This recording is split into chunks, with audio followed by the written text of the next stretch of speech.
when we've started to learn English or when we start learning to speak English, we know what we have to do, right?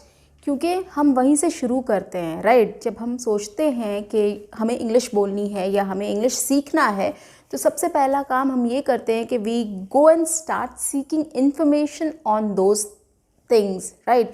कि कहाँ से सीखें, कैसे सीखें, किस तरह से सीखना है, all the details about how to get started, okay, which I have already spoken in my previous videos, which you can always go and have a look at.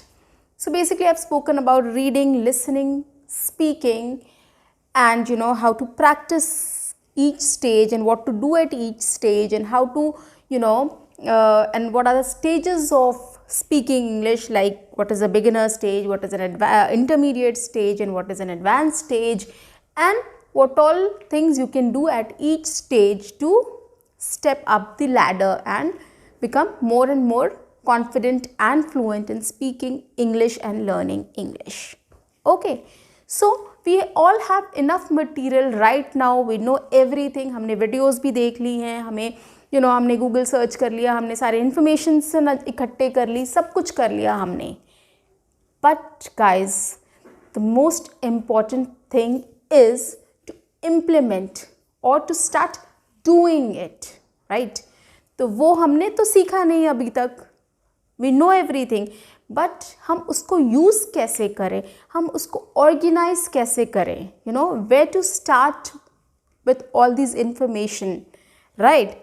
So guys, I'm back and I'm your communications coach and your soft skill trainer, and I'm going to help you with all your communication problems and help you make fluent in English and confident as well.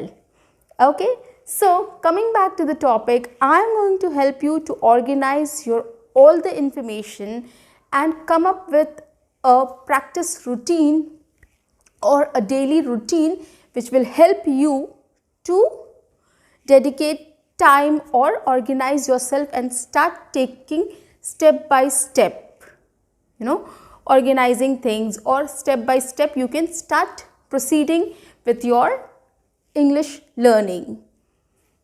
Now today I'm going to tell you about a 30-minute practice routine. Okay, so every day you can dedicate 30 minutes to this, to practice English or to learn to speak English. Now why I'm saying 30 minutes, guys? See, my techniques are very simple, very entertaining, very enjoyable, very interesting. When you will get to know at each stages what we are going to do, you will be surprised and you will be very interested to know more, and definitely you will get started with that. But अभी सुनने में ऐसा लग रहा है कि वो 30 minutes every day, right? But it is not difficult. And the other advantage of making it a routine every day is, guys, कि देखो, हम जैसे मैंने पहले कहा आपको कि हम सब जान रहे हैं, हमें सब पता है कि हमें कैसे प्रैक्टिस करना है, क्या करना है, नहीं करना, पर सब इधर उधर है. We have not put into a place, right? हमने कुछ ऑर्गेनाइज नहीं किया है उसको, तो it will be very difficult for us to start using it or doing it. उसका एडवांटेज लेना हमारे लिए बहुत मुश्किल हो जाएगा, राइट? और फिर ऐसा तो नहीं, ऐसे नहीं हो सकता, राइट? कि suddenly one day we get up and say कि अच्छा आज मैं जैम प्रैक्टिस कर लेती हूँ, कल फिर आप सोचो कि चलो आज जैम प्रैक्टिस छोड़ दो, आज रीडिंग कुछ कर लेते हैं, राइट? फिर तीसरे दिन आप सोचो कि चलो आज किसी रेस्टोरेंट जाते हैं, वहाँ जाकर कुछ थोड़ा बहुत देखते हैं कि कैसे हम वहाँ डिस्क्राइब कर सकते हैं रेस्टोरेंट को, या कैसे ऑर्डर कर सकते हैं, वहाँ जाकर वो करते हैं. No guys, this doesn't happen. Speaking और लर्निंग टू स्पीक इंग्लिश और learning English is a step by step process. So it's basically a process, and you have to organize yourself, you have to dedicate yourself to practice. Okay, तो आपको इसीलिए it's important to come up with a routine or a plan, right? कोई भी काम करने के लिए, आप कोई भी बर्थडे सेलिब्रेट करते हैं या कोई इवेंट ऑर्गेनाइज करते हैं अपने घर पे ही, या कहीं बाहर जाना है आपको, तो आप प्लान करते हो, राइट, कि अच्छा हम 12 बजे निकलेंगे, तब तक हम 1 बजे तक वहाँ पहुँच जाएंगे, एंड देन उस वक्त लंच का टाइम होगा तो हम लंच कर लेंगे वहाँ, एंड देन उसके बाद थोड़ी शॉपिंग कर लेंगे, फिर किसी कोई और काम है तो वहाँ से वो करके फिर हम घर आएंगे, right. So you plan it all, थोड़ा सा कहीं प्लानिंग होती है। सेम गोज़ हियर ऑल्सो, हमें भी थोड़ा सा प्लान करना है, प्लानिंग करनी है, विच इज़ वेरी इंपॉर्टेंट। अगर आप प्लान नहीं करोगे तो आप भटकते रहोगे, राइट, कुछ सही नहीं हो पाएगा आपसे, right. So coming back to the 30 minutes plan, so first 10 minutes you have to dedicate to reading. Now why 10 minutes? मैं 5 मिनट भी कह सकती थी आपसे, okay, that is not a big deal, but मैं 10 minutes इसलिए कह रही हूँ क्योंकि reading is very important. Developing a habit of reading is something which is very important guys. हम नहीं समझते, पर आप कोई भी बाहर का वीडियो देखो या किसी भी एजुकेशनलिस्ट से बात करो या कोई भी रिसर्च कर रहा हो जो बंदा या बंदी, तो आप उसकी बात सुनो. Everybody focuses on reading, right. And Y reading? इसलिए कि रीडिंग करने से आपकी बहुत नॉलेज बढ़ती है. आप कुछ भी पढ़ सकते हो, आप स्पोर्ट्स के बारे में पढ़ सकते हो, आप किसी इवेंट के बारे में पढ़ सकते हो, किसी सेलिब्रिटी के बारे में पढ़ सकते हो, किसी ऑथर के बारे में पढ़ सकते हो, किसी फेमस पर्सनालिटी के बारे में पढ़ सकते हो, जैसे इन्फोसिस का फाउंडर के बारे में, आप एप्पल के फाउंडर के बारे में. Whatever you want to read, आप कुछ भी आप उठा के, newspaper for that matter, politics for that matter, economic articles पढ़ सकते हो. So anything and everything you can read. और जब वो सब पढ़ोगे तो ऑब्वियसली आपकी नॉलेज गेन होगी, आपको उस फील्ड में ज़्यादा पता चलेगा. कल को आप किसी से बात कर रहे होगे तो you will be able to discuss about, अरे एप्पल के CEO ने पता है कैसे स्टार्ट किया था, अरे अपने गराज से स्टार्ट किया था, right. So those information you will have. ऐसे आप नहीं होगे कि ब्लैंक हो जाओगे एकदम, अच्छा एप्पल का CEO, हाँ पता नहीं उसने एप्पल कैसे स्टार्ट किया, I don't know. And guys trust me, कोई भी स्टोरी या किसी के बारे में पढ़ना ना is very interesting. It's very interesting. आपको बहुत अच्छा लगेगा, आप बहुत मोटिवेटेड हो जाओगे, right. So anyways, so learning reading is important because आपको बहुत नॉलेज मिलेगी उससे. आप जब and guys it's not about reading books और न्यूज़पेपर्स. अभी आप मोबाइल का ज़माना है, okay. You can go and read blogs, you can read articles, okay. You can read and blogs guys किसी भी एरिया में, किसी भी फील्ड में. आप जॉब सर्च कर रहे हो, आपको किसी फील्ड में इंटरेस्ट है, अपने करियर से रिलेटेड, या आपको स्टूडेंट हो, आपको अपना करियर कैसे बढ़ाना है, या आप स्पोर्ट्स में इंटरेस्ट रखते हो, या किसी भी any field, your housewife, you want to do cooking में इंटरेस्ट है, हर तरह के vlogs is available, right. So आप जाके सर्च करके अपने तरीके का ब्लॉग भी पढ़ सकते हो, एंड लाइक आई सेड कि आप ब्लॉग पढ़ सकते हो, आर्टिकल पढ़ सकते हो कोई सा. So those things are available on your mobile as well, ठीक है. आपको नहीं पढ़ना है, न्यूज़ आप पढ़ सकते हो आपके मोबाइल पे, राइट. आप सुन भी सकते हो. So those things are available there, you can go and read there, okay. So reading is something which is nowadays, it is a prerequisite, just because it will help you to improve your knowledge and your probably your vocabulary, and your you will get familiar with the language as well, okay. So dedicate 10 minutes every day to reading, that is a must guys. दूसरी चीज़, second thing is listening. Again I'll say 10 minute आप listening को दे दो, right. और listening भी बहुत interesting है guys, it's very interesting. आप अपने मोबाइल पे पॉडकास्ट सुन सकते हो. Podcast is also on any topic you can search. आप किसी को भी सुनना चाहो, जिस भी टॉपिक पे सुनना चाहो, you will get it on YouTube, okay. So आप पॉडकास्ट सुन सकते हो, आप टेड टॉक्स सुन सकते हो, I love that. TED talks सुन सकते हो आप YouTube के वीडियोस सुन सकते हो, आप मेरे वीडियोस देख लो for that matter. So English Indian English comedy देख लो, इंग्लिश मूवीज़ देख लो with subtitles, right. So sports commentary देख लो, then an number of things. आप कुकिंग करना चाहते हो या कोई हॉबी है आपकी, आर्ट एंड क्राफ्ट है या कुकिंग है या anything, any hobby you have, उसके भी वीडियोस आपको मिल जाएंगे. आप किसी इंग्लिश स्पीकिंग पर्सन का वीडियो सुन लो आप. सो you'll get to learn that art also, that thing also, and you'll get to listen and understand also. तो बेसिकली होगा क्या, जब आप सुन रहे होगे सामने वाले को, तो slowly you'll start grasping. आप उनकी बात समझने लगोगे, राइट. समझने लगोगे, उनकी प्रोनाउंसिएशन समझोगे आप, उनका बॉडी लैंग्वेज समझने लगोगे, वो क्या कहना चाह रहे हैं आपसे वो समझने लगोगे आप, राइट. और तो लैंग्वेज से भी फेमिलियर हो जाओगे कि कोई अभी आप सुन रहे हो अंग्रेज़ी कोई बोल रहा है, तो आप कल को बाहर जाओगे, आप कहीं वॉक कर रहे हो या कुछ घूम रहे हो कहीं पर, कोई अंग्रेज़ी में बात कर रहा है तो यू विल मेक आउट, अच्छा वो इंग्लिश में बात कर रहा है, राइट. ये नहीं होगा कि पता नहीं कौन सी लैंग्वेज में बात कर रहा है, चाइनीज़ तो नहीं बोल रहा, नो. यू विल नो कि अच्छा वो इंग्लिश में ही बात कर रहा है. सो that is why you will get familiar with the language. Probably एक दो चीज़ें किसी ने पूछ ली तो आप समझ भी जाओगे, अच्छा मुझसे कुछ पूछ रहा है वो, right. If not you are able to speak at that time. तो ये एक हो गया.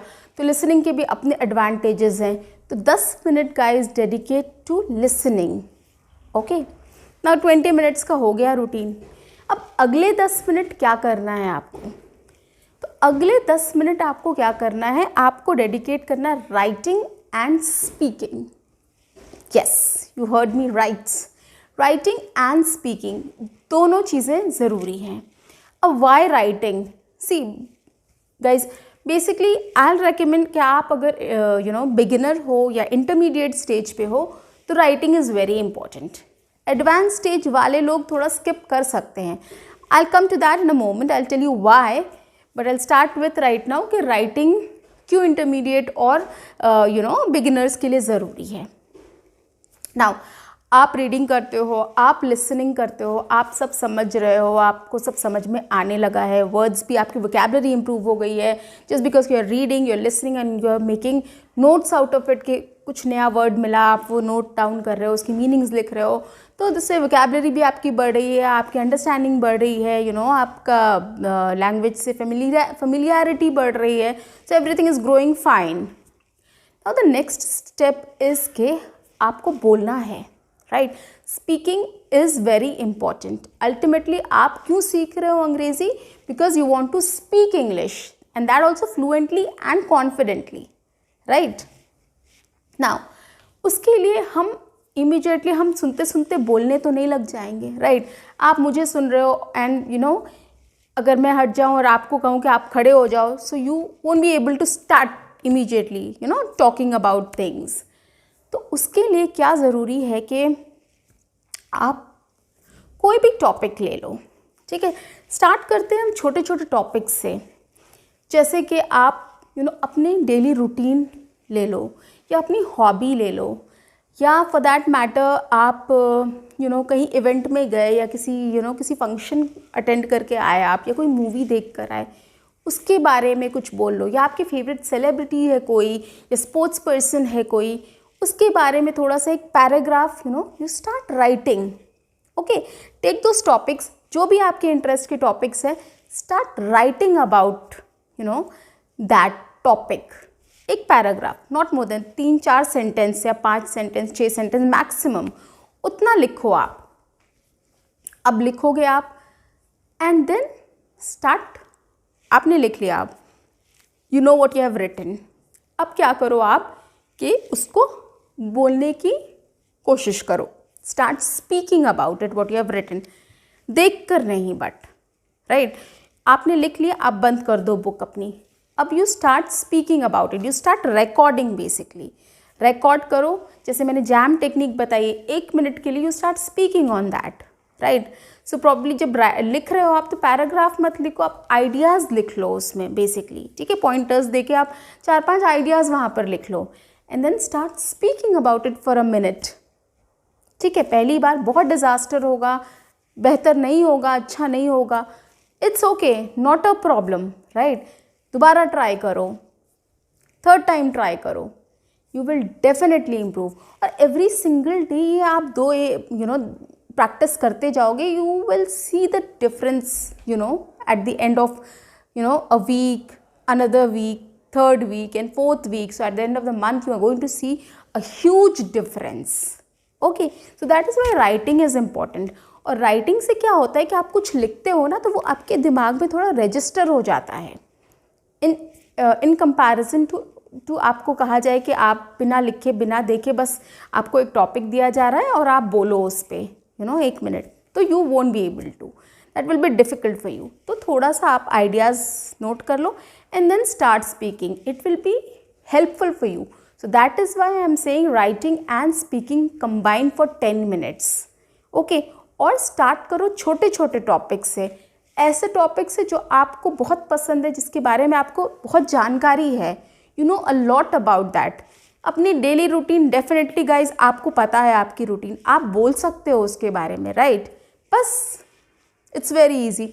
आपका की हॉबी क्या है, यू नो, राइट, आपको क्या पसंद है करना, आप उसके बारे में लिख सकते हो। आप अपने घर वालों के बारे में कुछ लिख सकते हो, आपने कोई मूवी देखी है, कोई इवेंट अटेंड किया है, वट एवर।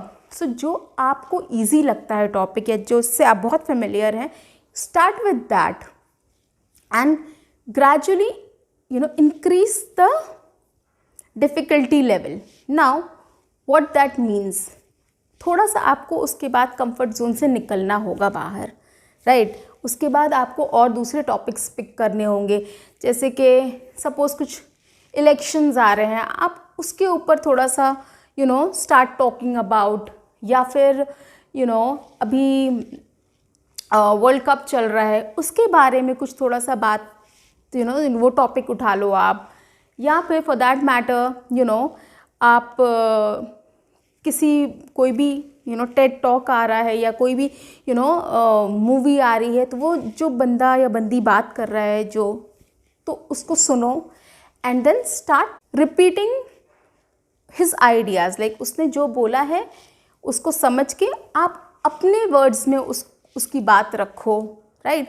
सो आपको अपनी डिफ़िकल्टी लेवल सेट करनी होगी, आगे बढ़ानी होगी, सो दैट आप एक ही जगह पे नहीं अटके रह जाओ, आपको आगे बढ़ना है। So this way start building up your difficulty level and you can start stepping up. Now अब ये हो गया, आपने writing start to writing down and started to speak on topics and all, ये हो गया आपका। अब क्या करना है प्रैक्टिस पे, ये तो आपने खुद से कर लिया, अपने टॉपिक्स चूज़ कर लिया, आप खुद से बोलने लगे। नेक्स्ट लेवल, ये सारी चीज़ें साथ साथ चलेंगी बाय द वे, राइट। अब प्रैक्टिस को थोड़ा सा चेंज करना है। आप इंटरमीडिएट लेवल पे जब आ गए हो, ये बिगिनर्स के लिए है। नाउ इंटरमीडिएट लेवल पे जब आप आ गए हो, तो आपको बाहर जाकर भी बात करनी है लोगों से, राइट। सो आप वहाँ जा कर के you start speaking at a restaurant, start booking your tickets in English, doctor की अपॉइंटमेंट लेना है, you start talking in English for taking the appointment. आपको कहीं टेबल बुक करना है, राइट। आपको कोई मॉल में शॉपिंग करनी है, कुछ कपड़े ख़रीदने हैं, so these places you can start talking, speaking, right. उसके लिए भी आप प्रिपेयर कर लो। राइटिंग में यही करो कि आप अगर वहाँ सिनेमा हॉल जा रहे हो, टिकट बुक करना है, तो आपको क्या बोलना है, या शॉपकीपर से बात करनी है तो आप क्या बोल सकते हो, या रेस्टोरेंट में ऑर्डर करना है तो आप क्या बोल सकते हो। So those things you can also start writing and then start practicing that. यहाँ तक तो आराम से हो जाएगा। अब क्या next level is for advanced, right. Advance level पर राइटिंग और स्पीकिंग कैसे करनी है हमें। एडवांस लेवल पे तो जैसे मैंने आपको बताया था कि आप ग्रुप डिस्कशन में पार्टिसिपेट करो, आप जा कर के प्रेजेंटेशंस दो, आप टीम एक्टिविटी में पार्टिसिपेट करो, आप कोई इवेंट को ऑर्गेनाइज करो, राइट। सो बड़े ग्रुप के सामने बोलने की कोशिश करो आप, right. So that also need, guys see, हर जगह जहाँ आप अगर पब्लिक फिगर हो या पब्लिक में बोलना चाहते हो, it all needs a bit of preparation. थोड़ी सी तो प्रिपरेशन लगती है। वो अलग बात है कि आप डेली लाइफ में अब बात कर रहे हो अपने टीचर से, अपने कलीग से, फ्रेंड्स से, या अपनी फैमिली से, या फ्रेंड्स ऑफ फ्रेंड्स से, तब definitely you don't need preparation, क्योंकि वो जो बातें होती हैं and then you carry on that and वैसे ही आगे बढ़ती हैं बातें। बट अगर पब्लिक स्पीकिंग है, कुछ चीज़ों का इनिशिएटिव ले रहे हो आप, प्रेजेंटेशंस का या कॉन्फ्रेंस का, या फिर टीम मीटिंग्स का, या और भी किसी चीज़ का, तो वो थोड़ी बहुत तैयारी चाहिए। वेयर राइटिंग कम्स इन, तो आप थोड़े से पॉइंट्स लिख लो, थोड़ी सी प्रैक्टिस कर लो and then go and speak. So that is how you can improve every single day. और ये सब आप कर लोगे गाइज, तो ऑब्वियसली आप किसी से भी बात कर सकते हो। You can interact, you are interacting with people anyways by doing all these things, right. So that is why सब चीज़ों को ऑर्गेनाइज करना और एक प्लान लेकर आना is very important. So that is why I have come up with a 30 minutes plan every day to speak English or to learn to speak English. Okay, so first 10 minutes is dedicated to reading, the other 10 minutes is dedicated to listening, and the other 10 minutes is dedicated to writing and speaking. And it's different for beginners, intermediate and advanced. Okay, so this is what I've spoken about. If you have any doubts, if you need any clarity on anything, do comment and let me know. On that note, please subscribe my channel, like, share my videos. Bye bye.